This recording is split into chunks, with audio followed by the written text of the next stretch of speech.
So with that, we are starting with today's class. मैं तुम्हें अभी तक कुछ नहीं दिख रहा था ना? Yes, sir. Sorry.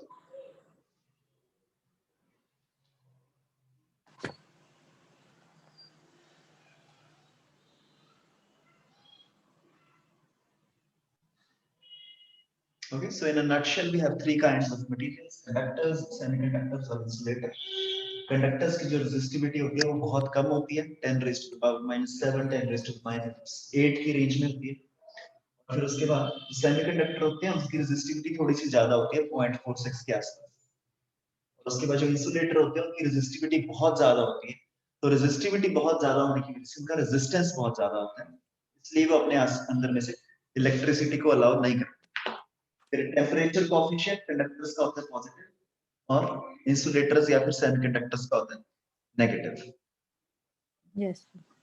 और रेजिस्टिविटी की एक बार यूनिट्स बता दो. इसकी यूनिट्स क्या होती है? रेजिस्टिविटी का फॉर्मूला क्या होगा तुमने 10th क्लास में? Resistance is equal to resistivity L by A. याद है हमने ये किया था ना? Yes, sir. Resistance is equal to resistivity to length by area. तो ये R की यूनिट तो मेरे को पता है क्या है? Ohm is equal to into length की यूनिट क्या है? मीटर. Meter. एरिया की यूनिट क्या है? Length into breadth. Metre into metre is equal to metre square. यहाँ से मीटर और ये मीटर कट जाएगा, तो जो रेजिस्टिविटी की यूनिट आ जाएगी that would be. Oh. Yes, sir.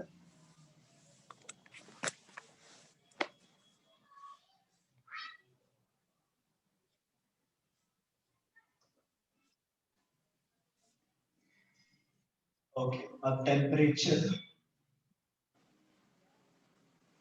और रेजिस्टेंस का मेरे को रिलेशनशिप पता चल गया. Resistance is equal to R not into 1 plus alpha T. अब इसमें हम देख लेते हैं कि जो कंडक्टर होता है, फॉर अ कंडक्टर के लिए alpha is always positive. Alpha अगर पॉजिटिव है और मैं टेम्परेचर बढ़ा रहा हूं तो ये पूरी की पूरी टर्म बढ़ जाएगी. इसका मतलब उसका रेजिस्टेंस बढ़ जाएगा. यस. लेकिन Yes. सेमीकंडक्टर्स के केस में क्या होगा? सेमीकंडक्टर्स में my alpha is negative.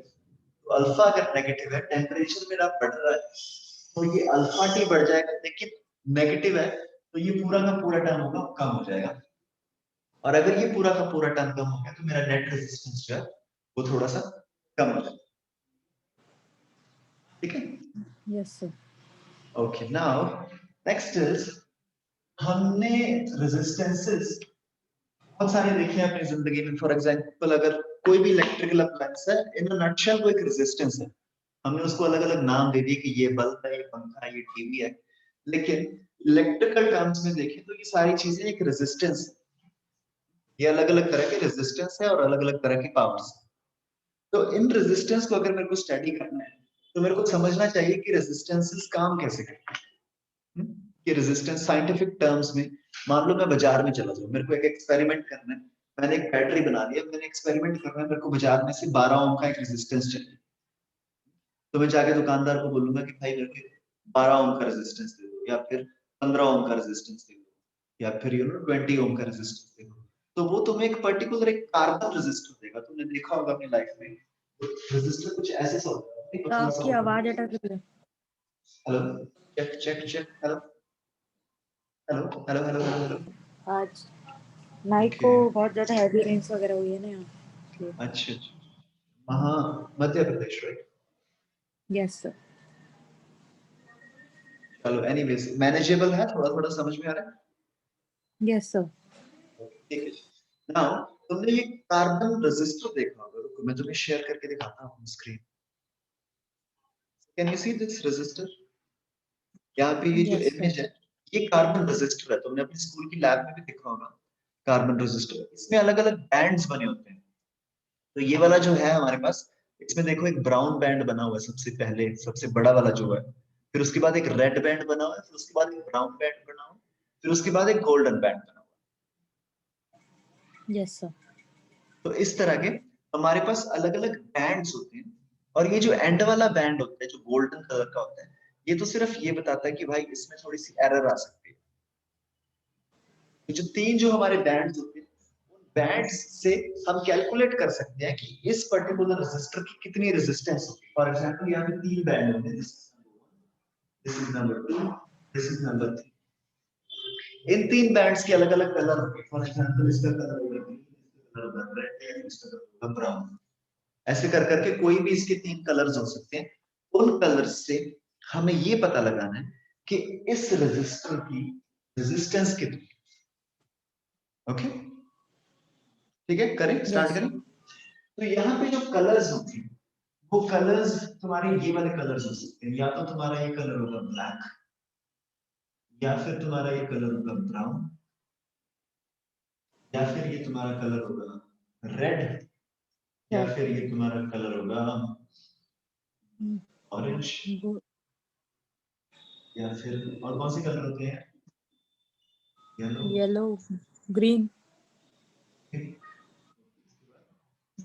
blue, pink, white,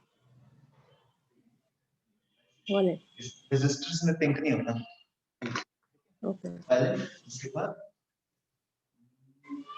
green, और उसके ये है अलग अलग तरह के कलर्स जो बैंड्स के होते हैं, इनको हम बोलते हैं बैंड। कार्बन रेजिस्टर पे तीन बैंड होते हैं, उन बैंड के अलग अलग कलर्स हो सकते हैं, और कलर्स यही हो सकते हैं, या तो ब्लैक होगा, या ब्राउन होगा, या red, orange, yellow, green, blue, violet, green. तो जो ब्लैक होता है उसको हम बोलते हैं जीरो, ब्राउन को बोलते हैं, रेड को बोलते हैं 2, orange is 3, yellow is 4, 5, 6, 7, 8 and 9। ठीक है, तो मैं इसको इसी सीक्वेंस में याद रखूं। नाउ अब मेरे पास है तीन, मेरे पास कितने हैं, तीन बैंड्स हैं। तो मेरे को तुम एक रैंडम एग्जांपल दे दो। मान लो जो मेरे पास तीन बैंड्स हैं वो है मेरे पास रेड, ऑरेंज, और कुछ भी बोल दो, green. Yes.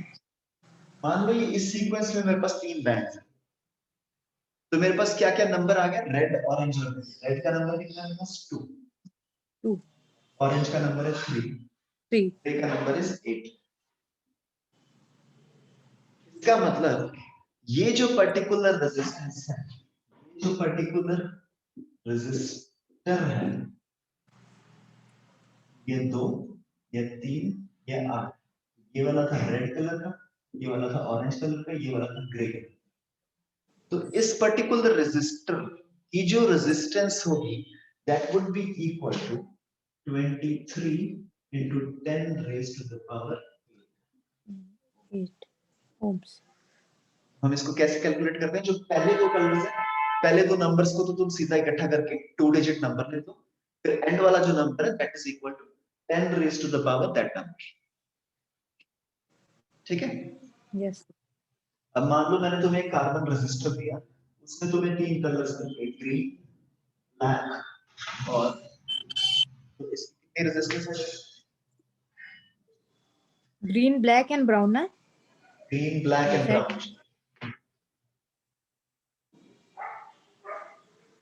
50 into 10 raised to the power हाँ, 1.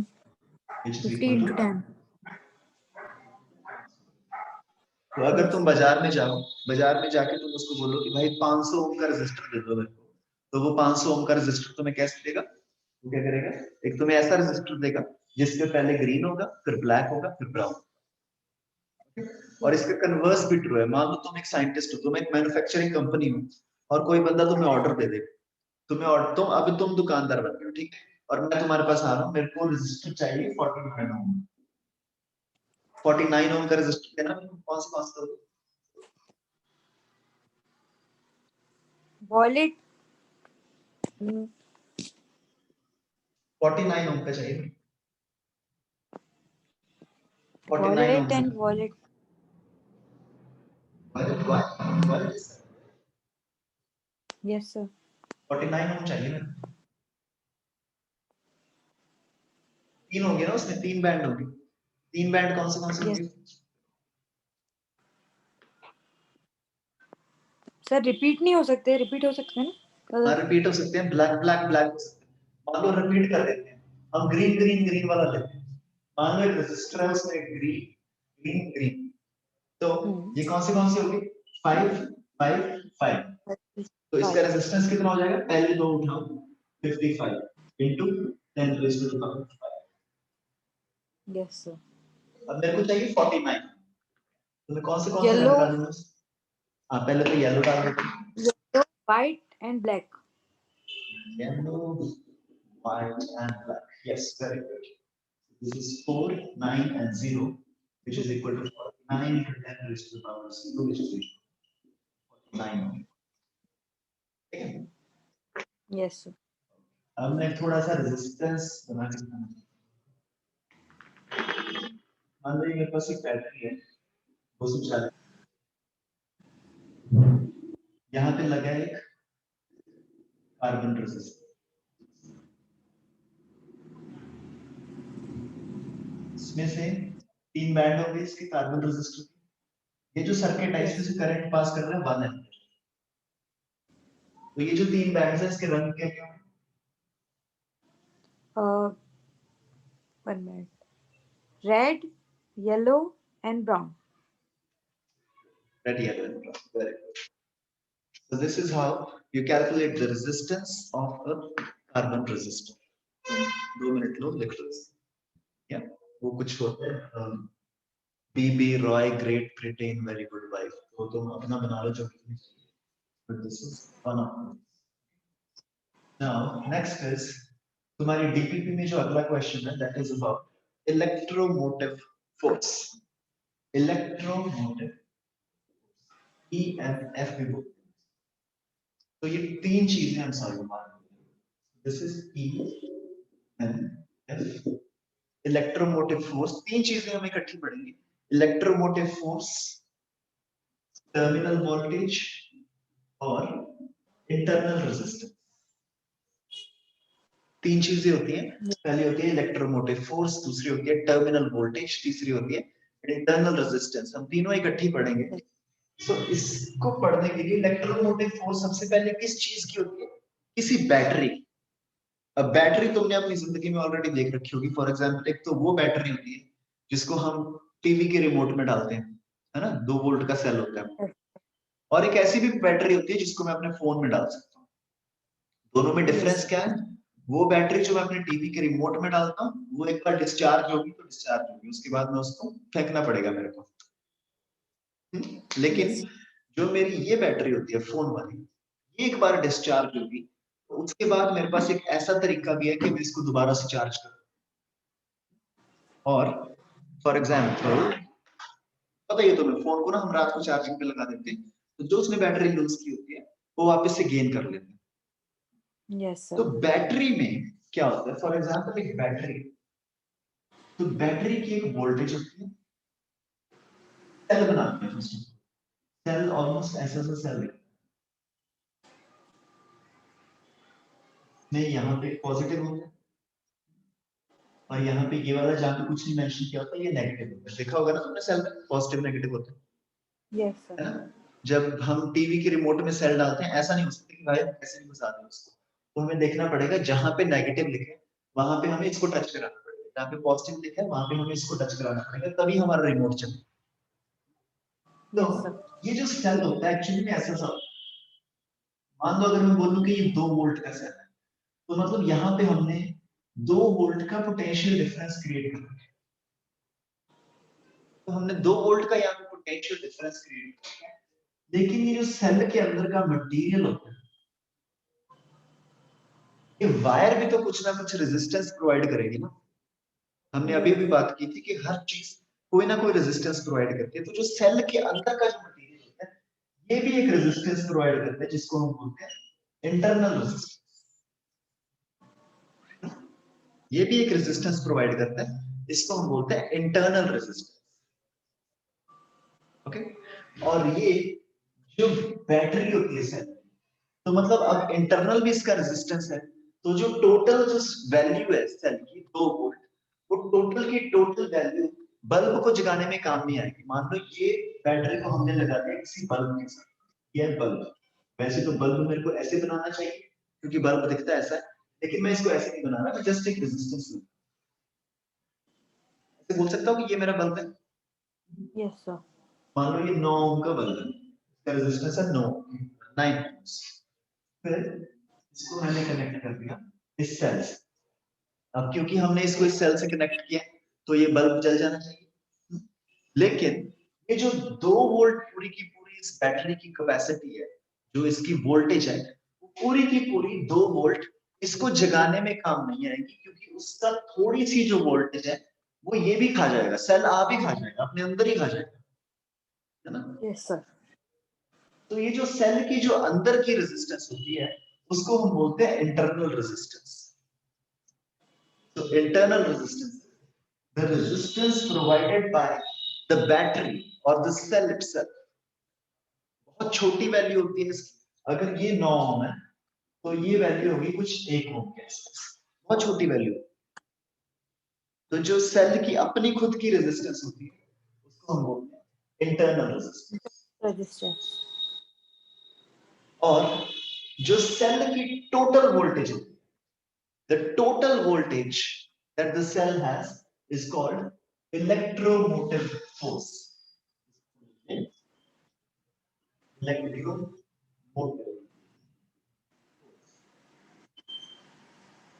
आई एम सॉरी वो बाहर चला गया ना, तो इसको हम बोलते हैं electromotive force.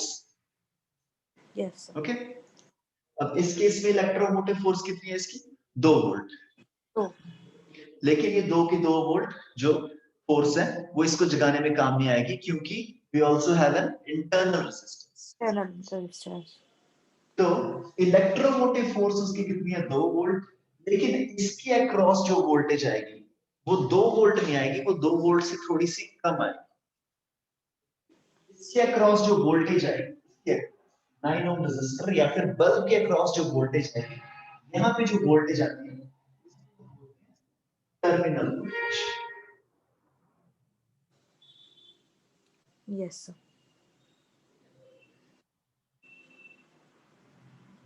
All good right?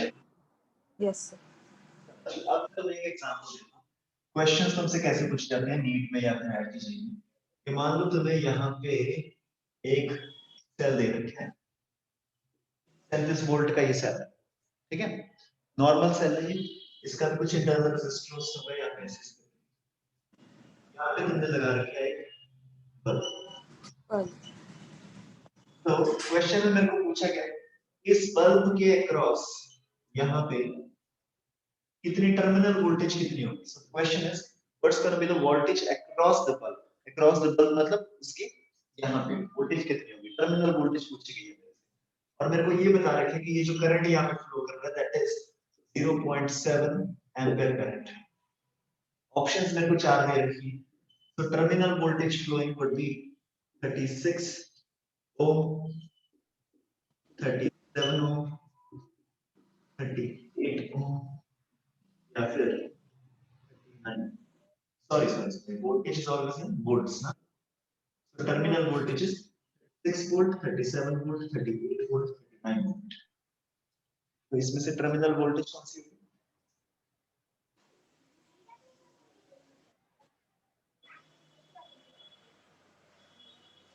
36।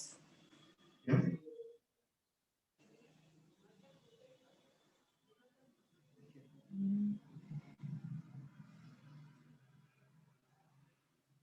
37 तो ईएमएफ है। हाँ 37 तो ये ना, 37 तो हो नहीं सकता क्योंकि सेल भी थोड़ी सी कुछ खाएगा वोल्टेज। 37 तो हो नहीं सकती, ये तो बहुत जगह 37 नहीं हो सकती। 38 तो हो सकती है, 39 नहीं हो सकती। नहीं 36 ही होंगी क्यों? सर, क्योंकि रेजिस्टेंस लगा है तो वो उसको रेजिस्ट करेगा तो वो कम कर लेगा ना पावर। यस यस यस, शाबाश शाबाश, बहुत सही। क्योंकि मैक्सिमम ही 37 है, तो ये हाँ रेजिस्टेंस लगा है यहाँ पे, तो ये भी कुछ ना कुछ खाएगा, तो ये भी कुछ वोल्टेज को खा जाएगा, तो जो टर्मिनल वोल्टेज मेरी बचेगी मेरे बल्ब के अक्रॉस वो 37 से थोड़ी सी कम होगी। Yes. एंड तो 37 से कम मेरे पास एक ही ऑप्शन थी, 36। ओके, तो हमने तीन Yes. टर्म्स के बारे में सीखा आज। इलेक्ट्रोमोटिव फोर्स होती है टोटल कैपेसिटी जो सेल की होती है, इंटरनल रेजिस्टेंस जो सेल के अंदर ही कुछ रेजिस्टेंस Cell के होता अंदर है, और फिर resistance है. टर्मिनल वोल्टेज, ये रेजिस्टेंस पे भी कुछ लॉस हो गया, उसके बाद जो मेरा यहाँ पे वोल्टेज बचेगी उसको हम बोलते हैं ये टर्मिनल, इसको हम टर्मिनल्स बोलते हैं। टर्मिनल मतलब एक कॉर्नर टर्मिनल, जैसे हमारा टर्मिनल होता है ना स्टेशन का टर्मिनल, जैसे Yes, sir. मेट्रो में जब जाते हैं दिल्ली तो ये बोलते हैं ना कि ये वाला टर्मिनल आ गया, तो मतलब कि ये टर्मिनल्स के अक्रॉस जो वोल्टेज आती है उसको बोलते हैं टर्मिनल वोल्टेज। ओके, इसको लिख लो जल्दी से, फिर हम अगली चीज करते हैं। नेक्स्ट इज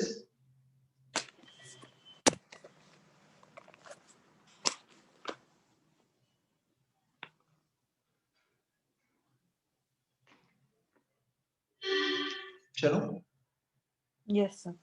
अब वही सेल को मैं दोबारा लेता हूँ, ये मेरा सेल, इसकी टर्मिनल रेजिस्टेंस होगी यहाँ पे, और यहाँ पे कुछ इसको मैं बोल रहा हूँ आर, इसको मैं बोलता हूँ ई, लिख रहा हूँ मैं इसको, ठीक है। ये टोटल वोल्टेज जितनी है मैं ये लिख रहा हूँ, ई मतलब ईएमएफ, EMF. और यहाँ पे कुछ फ्लो करेगा करंट आई। अब मेरे को रिलेशनशिप निकालना है, यहाँ पे कुछ होगी terminal,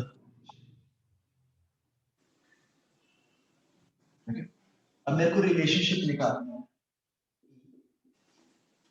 terminal voltage, internal resistance और करंट। तो मेरे को पता है कि ये वोल्टेज लगी है ई, और जो ये दोनों रेजिस्टेंस है इसको मैं एक बार आर मान, Yes, sir. मेरे को पता है कि ये जो दोनों रेजिस्टेंसेस हैं ये दोनों सीरीज में है या पैरेलल में?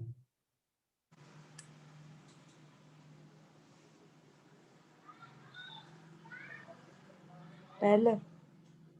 क्यों?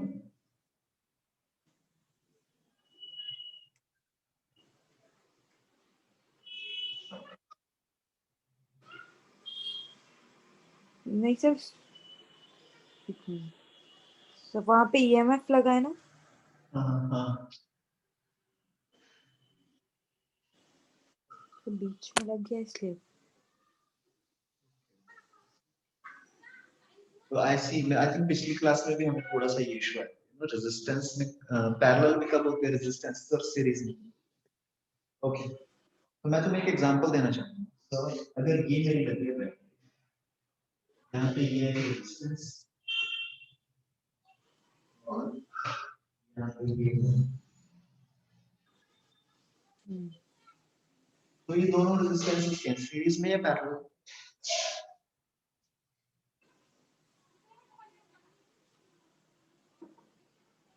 कंफ्यूजन हो रही है.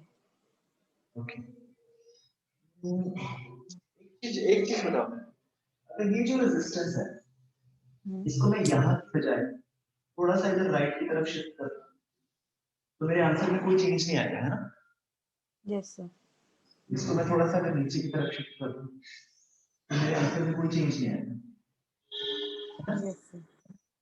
अब एक और चीज बताओ मेरे को कि ये जो यहाँ पे मैंने ऐसे वेंट लगाया है, 90 डिग्री मैंने ऊपर टर्न कर दिया, ये अगर मैं ऐसे टर्न ना करता,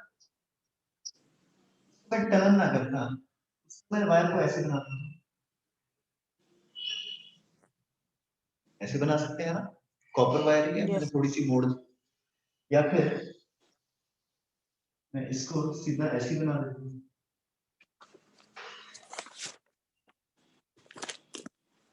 सेमी सर्किट है, हमने सर्किट में कुछ नहीं किया बेटा। Yes sir. ये दोनों जो रेजिस्टेंसेस हैं ये किसमें होगी? सीरीज। सीरीज. तो लेकिन कुछ रेजिस्टेंस पैरेलल में होते हैं, वो पैरेलल वाले कब होते हैं? अगर ये एक रेजिस्टेंस है और यहाँ पे एक ऐसे रेजिस्टेंस और वोल्टेज मेरी अप्लाई हुई है, मेरी अप्लाई हुई है यहाँ, तो बड़े ध्यान से देखो जो मैं भी बोल रहा हूँ, ये 10 वोल्ट की बैटरी, 10 वोल्ट की बैटरी का मतलब क्या है? ये जो लंबा वाला है, जो पॉजिटिव टर्मिनल है, ये प्लस 10 वोल्ट पे है, तो जो छोटा वाला टर्मिनल है वो होगा 0। हाँ जी, वन सेकंड ना, मैं अभी रिकॉर्ड कर रहा हूँ, सॉरी मैं रिकॉर्डिंग स्टॉप कर रहा हूँ, ठीक है मैं। हाँ जी, तो ये वाले जो दोनों रेजिस्टेंस, ये दोनों पैरेलल में। ये क्यों पैरेलल में? क्योंकि यहाँ पे जो मैंने बैटरी लगाई है, मान लो ये जो बड़ा वाला टर्मिनल है पॉजिटिव वाला, ये प्लस 10 पे है, तो 10 वोल्ट बैटरी का मतलब क्या है कि अगर ये प्लस 10 पे है तो ये छोटा वाला होगा 0, मतलब दोनों का डिफरेंस कितना होगा? 10। दोनों 10। का डिफरेंस 10 है ना? तो अगर मैं ये तुमसे ये बोल देता कि 10 वोल्ट की तो यहाँ पे बैटरी लगी है, 10 वोल्ट की यहाँ पे बैटरी लगी है, जो बड़ा वाला टर्मिनल है वो है 6 वोल्ट, तो छोटा वाला जो टर्मिनल होता है वो कितने वोल्ट पे होता है? -6। -6 यस। सही किया ना? नहीं नहीं, सॉरी सॉरी सॉरी, सॉरी -4, सही है, तुमने सही बोला।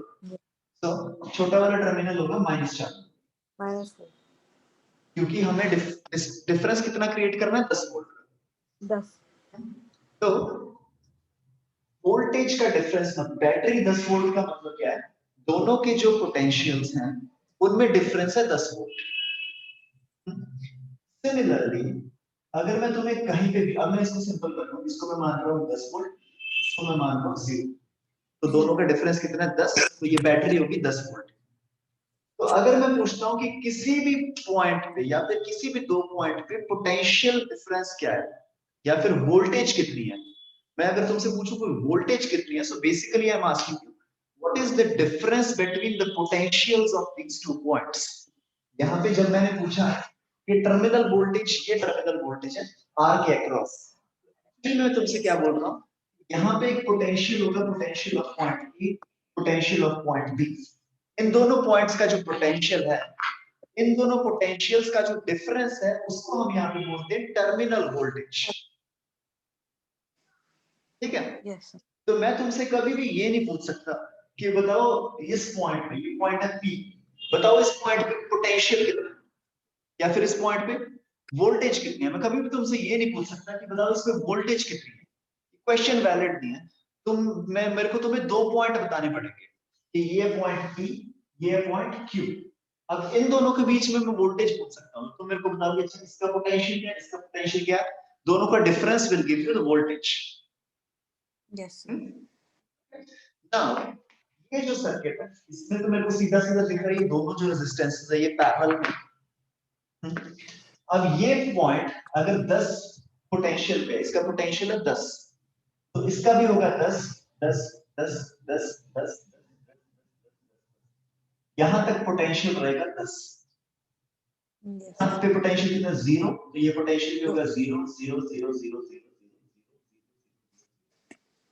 तो ये पोटेंशियल है 0।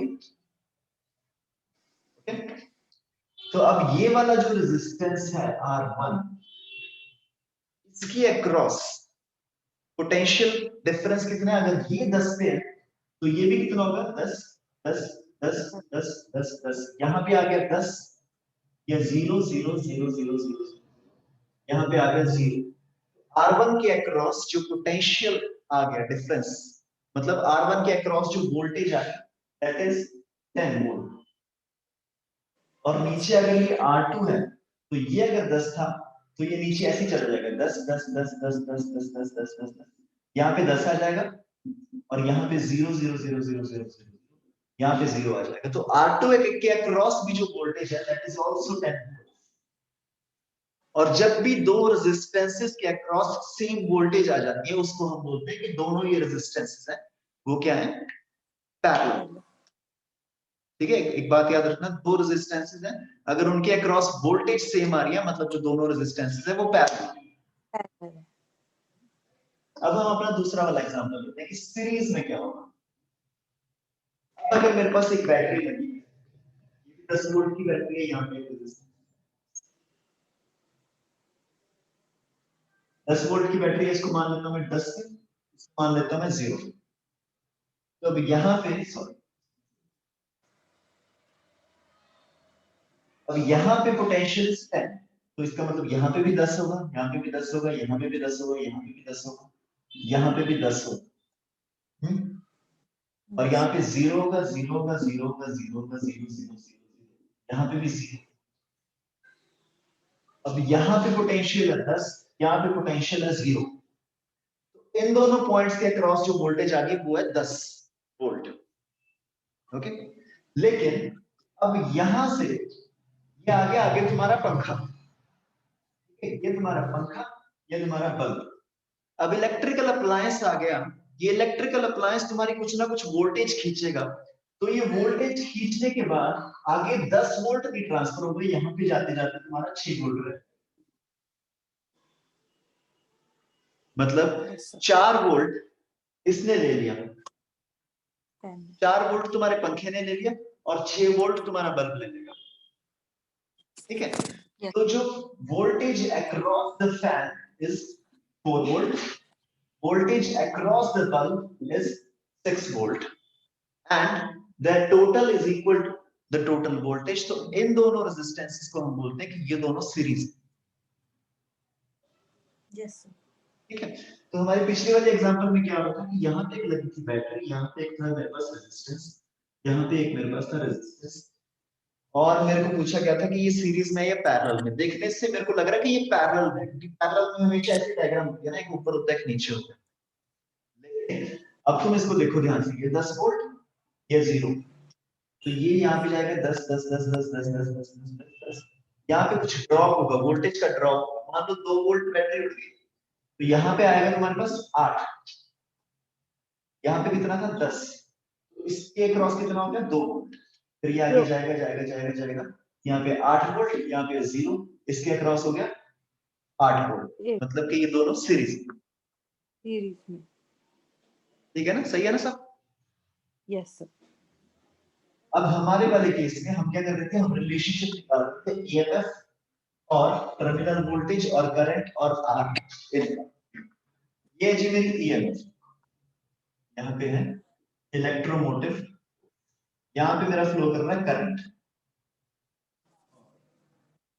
यहाँ पे थी टर्मिनल वोल्टेज। एक बार मैं इसको इरेज कर, ये आर के अक्रॉस जो वोल्टेज आती है उसको हम बोलते हैं टर्मिनल वोल्टेज। अगर मेरे को इस डायग्राम को रीड्रॉ करना है, ये दोनों रेजिस्टेंसेस मेरे को पता है किसमें आते हैं, सीरीज में या पैरेलल में? सीरीज में। ये दोनों रेजिस्टेंसेस सीरीज में। तो अगर इस डायग्राम को मेरे को रीड्रॉ करना है तो मैं इसको ऐसे बना सकता हूँ। नेट अगर रेजिस्टेंस मेरे को लिखना है आर और आर इन को मिला के जो मेरा नेट रेजिस्टेंस आता है, क्या मैं उसको ये लिख सकता हूँ, this is equal to R plus R I, क्योंकि जब सीरीज में रेजिस्टेंस होते हैं हम सीधा उनको ऐड कर देते हैं, एंड दिस इज ई। तो क्या मैं यहां से ये बोल सकता हूँ that my current equal to E divided by R plus R I. ये भी सही है? Yes sir. तो ये आ गया मेरा करंट।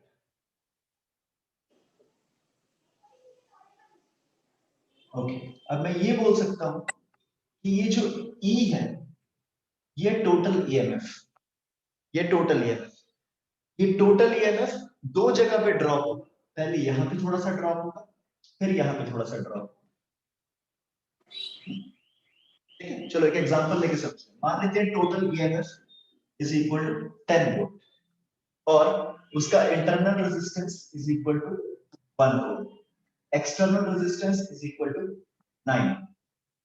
ठीक है, मान लो ऐसे था तुम्हारा पूरा का पूरा सिस्टम। तो इसमें क्या होगा, सबसे पहले तो हम ये निकाल लेते हैं कि अगर ये 9 ओम रेजिस्टेंस है और ये 1 ओम रेजिस्टेंस है, इनका जो कॉम्बिनेशन होगा वो टोटल मेरे को 10 ओम रेजिस्टेंस दे देगा। 10 ओम। और जो इस वायर में से करंट फ्लो करेगा that current would be equal to 1 ampere. 1 ampere. ठीक है, ये ना 10 by 10 is equal to 1 ampere. तो जब वहां से करंट चलना स्टार्ट करेगा, ये करंट 10 एम्पीयर फ्लो करेगा, 10 एम्पीयर फ्लो करेगा, यहाँ पे भी 10 एम्पीयर फ्लो करेगा, यहाँ पे भी 10 10 10 10 10 10 10 एम्पीयर ही आगे निकल जाएगा। तो पूरी तार में से करंट फ्लो करेगा 10 एम्पीयर। ये चीज ध्यान में रखना, जो करंट होता है वो करंट नहीं कम होता है। ये सामने जब तुम्हारा पंखा आ गया या बल्ब आ गया तो करंट कम नहीं होगा, करंट सेम ही रहेगा वायर, जो करंट फ्लो करेगा वही करंट इसमें फ्लो करेगा।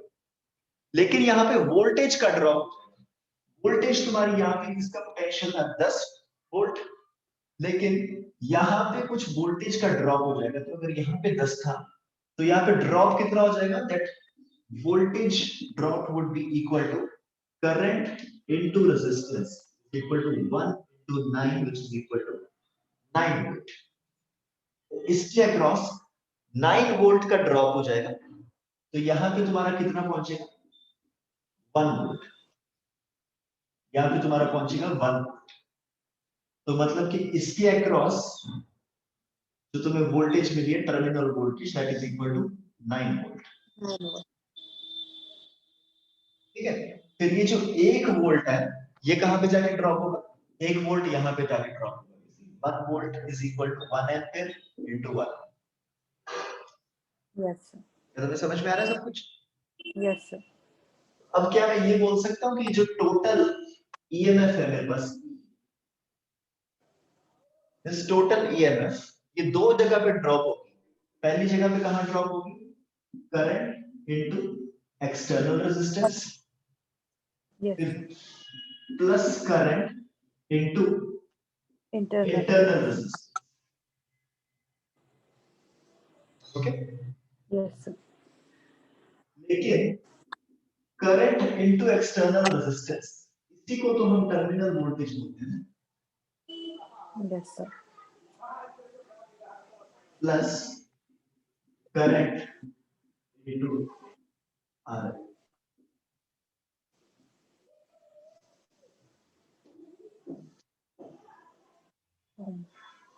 ठीक है, this is the relationship between EMF, terminal voltage, current and internal resistance. Okay sir. Okay, all good. तो अभी हम कुछ सर्किट्स करते हैं, फिर उस सर्किट्स में हम देखेंगे कि इंटरनल रेजिस्टेंस वगैरह कितना आता है।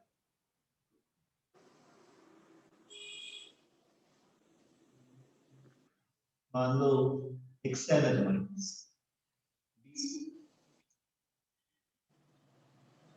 ठीक है, so let's say you have 20 volt cell, कुछ यहाँ पे इसका इंटरनल रेजिस्टेंस और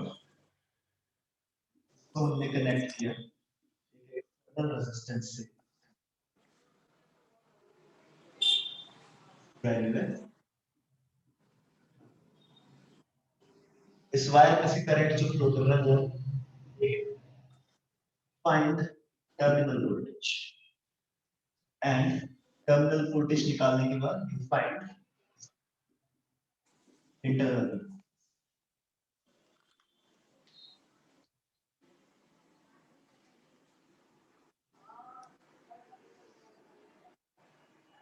सो वोल्टेज तो 18 ही रहेगी, terminal voltage. Terminal voltage 18 volt, ठीक है, yes. and internal resistance is equal to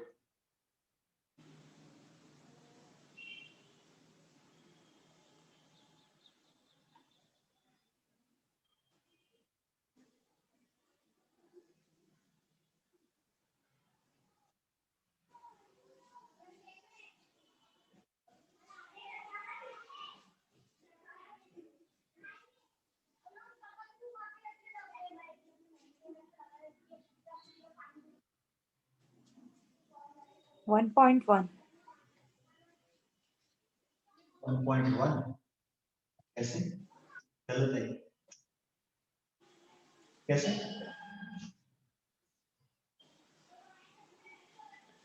sir EMF है 20, हाँ,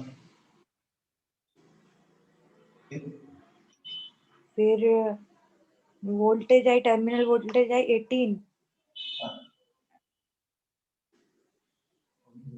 okay, yes yes, I made a mistake in formula.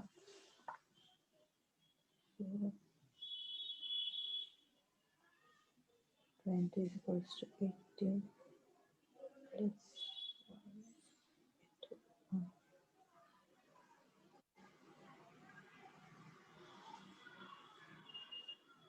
20/19 20/90 no so then sorry sir कैसे निकलेगा फिर? देखो जी, मान लेते हैं ये रेजिस्टेंस है x जो हमें निकालनी है। Yes sir. तो अगर ये x है तो ये दोनों सीरीज में लगे 18 और x। Yes sir. तो इन दोनों की जगह में एक रेजिस्टेंस मान सकता हूँ 18 और x को मैं काट के एक रेजिस्टेंस मान लेता हूँ यहाँ पे 18 plus x no yes problem. तो अगर ये 18 प्लस x है इसमें से करंट फ्लो कर रहा है 1 एम्पीयर तो मैं क्या ये बोल सकता हूँ 20 is equal to 1 into 18 plus x। Yes sir. तो क्या मैं ये बोल सकता हूँ x इज इक्वल टू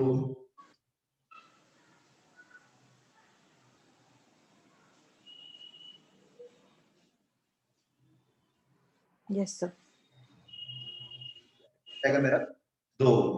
तो यहाँ पे था 18 और यहाँ पे x 2। तो वैसे भी देख लो यार कि जैसे ये 20 वोल्ट यहाँ से बैटरी है एक करंट जा रहा है 1 एम्पीयर।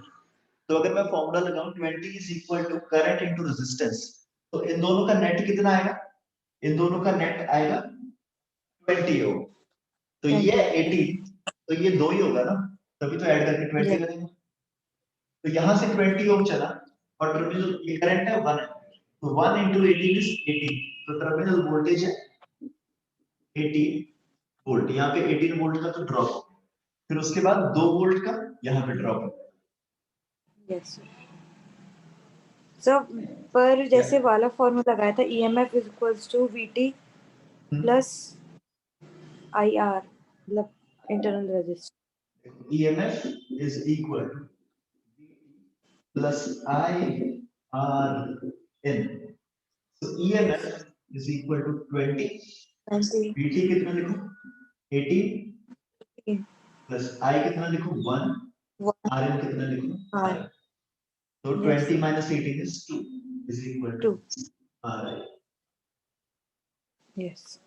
क्या Yes.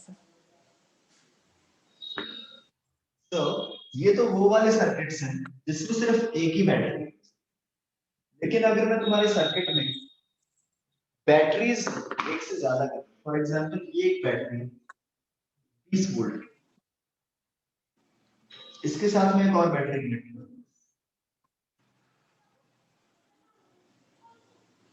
एक 3 ओम का रेजिस्टेंस ये एक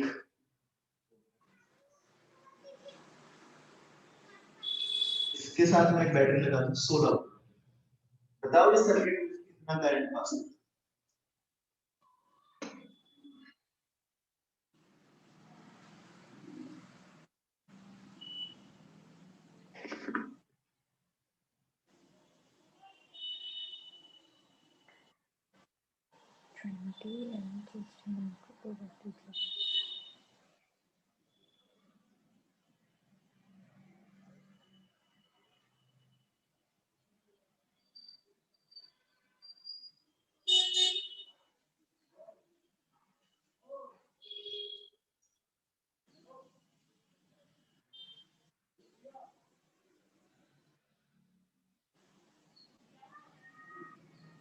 एक और क्वेश्चन दे रहा हूं दिस इज क्वेश्चन नंबर 1 और क्वेश्चन दे रहा हूं बिल्कुल सेम तरह का क्वेश्चन सेम ये 20 वोल्ट ये तीनों एक हो यहाँ पे जो तुम्हारी बैटरी है 16 वोल्ट इसमें से कितना करंट पास करेगा I2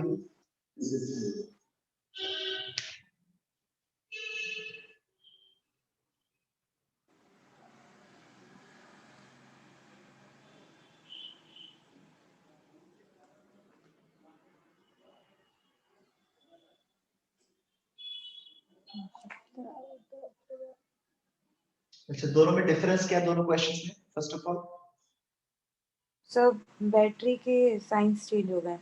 ये वाली बैटरी जो नीचे वाली बैटरी है ये उल्टी लगी है है ना, Yes. पॉजिटिव नेगेटिव इसमें अलग अलग है।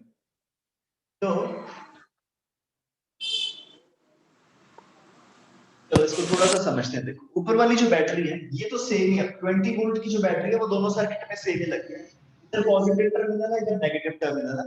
मतलब जो वोल्टेज है ये वाली बैटरी चाहती है कि करंट ऐसे फ्लो करे, तार में से ऐसे फ्लो करे करंट एंटी क्लॉकवाइज, Yes. ठीक है। और ये वाली जो बैटरी है ये चाहती है कि करंट कैसे फ्लो करे, क्लॉकवाइज।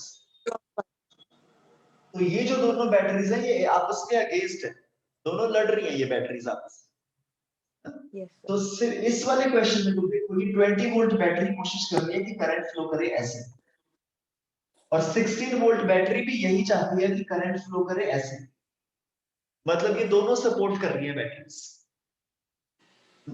तो हमारा जो सेल होता है उसमें एक पॉजिटिव और नेगेटिव होता है ना ऐसे। तो जब भी हम टीवी में रिमोट लगाते हैं कई बार तो वो पैरेलली हम साथ साथ में रख देते हैं, कई बार वो रिमोट भी होता है जिसमें अंदर ही अंदर सेल चले जाते हैं।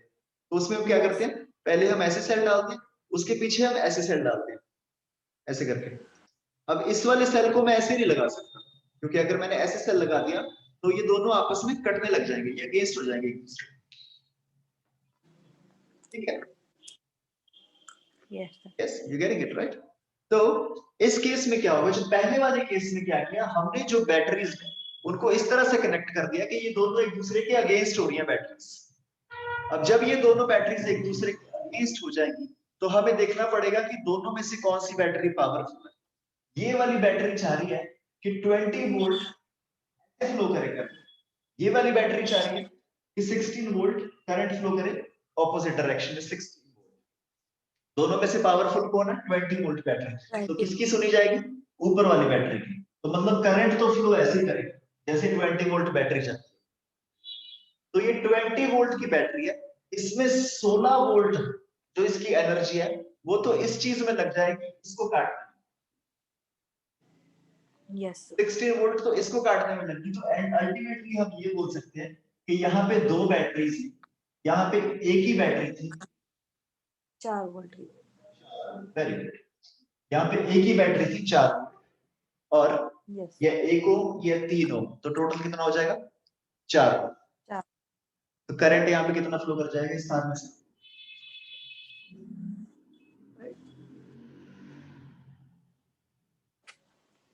वो लगा दो ohm's law, V is equal to IR 1. 1 no, ठीक है। क्योंकि 1 ये 4 ओम बन जाएगा ना, इसको मैं काट 4 वोल्ट की बैटरी 4 ओम का resistor is equal to IR, 4 is equal to current into 4। और नीचे वाले में 9. नीचे वाले में this is 9 M. 39 sure, Yes sir.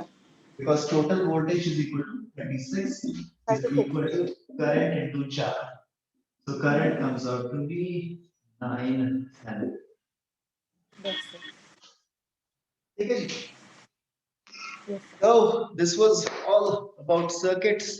I'm sorry मैंने आज तुम्हारे 10 एक्स्ट्रा मिनट्स ले लिए, और कल की क्लास में हम करेंगे किरचॉफ्स लॉ। किरचॉफ लॉ में उसने दो लॉज दिए, एक तो उसने दिया कि किरचॉफ का करंट का लॉ, फिर उसने दिया एक वोल्टेज का लॉ। इस दोनों लॉज के बारे में हम कल पढ़ेंगे। और आज की क्लास में what you have to do now is, तुम्हारी डीपीपी में you have 12 questions from 1 to 12। इसमें से क्वेश्चन नंबर 1 to 10 तुम्हें नोट्स बनाने पड़ेंगे, ठीक है। तो ये क्वेश्चंस इस तरह से डिजाइन है कि अगर तुम सबके आंसर्स लिखोगे तो तुम्हारे पूरे के पूरे नोट्स भी इसमें से बन जाएंगे और न्यूमेरिकल्स की प्रैक्टिस भी तुम्हारी इसमें से हो जाएगी। Yes sir. ठीक है रिद्धिमा, सो टुमारो अच्छा हाँ जी कल टेस्ट नहीं रहेगा ना?